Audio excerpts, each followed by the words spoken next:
Aujourd'hui, plusieurs collectifs étaient réunis ici, des collectifs franciliens, mais aussi un petit peu partout en France, pour proposer une autre vision qui soit en défense des terres agricoles et des espaces naturels.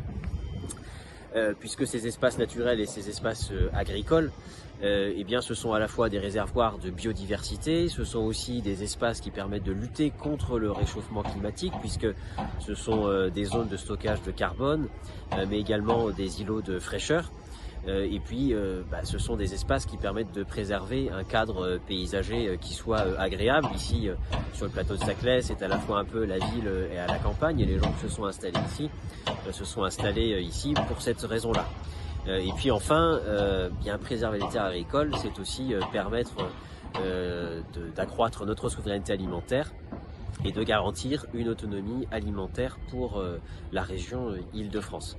Alors face à cela, il y a l'autre vision, c'est celle de Valérie Pécresse, qui place l'économique avant l'écologique, qui assume l'héritage des JO du Grand Paris, qui détruisent un petit peu partout en Île-de-France des espaces naturels et des terres agricoles, et qui assume aussi complètement les apports du Grand Paris Express, dont nous voyons ici la construction derrière nous se faire de la ligne 18 du métro. Alors s'engage une grande bataille actuellement, c'est celle du SDRIF, le schéma directeur de la région Île-de-France, qui est un document qui va orienter l'aménagement de l'Île-de-France jusqu'en 2040.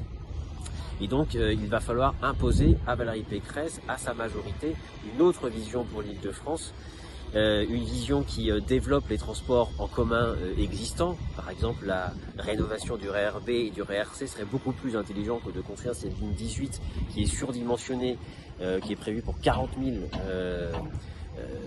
voyageurs par jour, alors que a priori il n'y aura que 4 000 à 5 000 personnes qui l'emprunteront.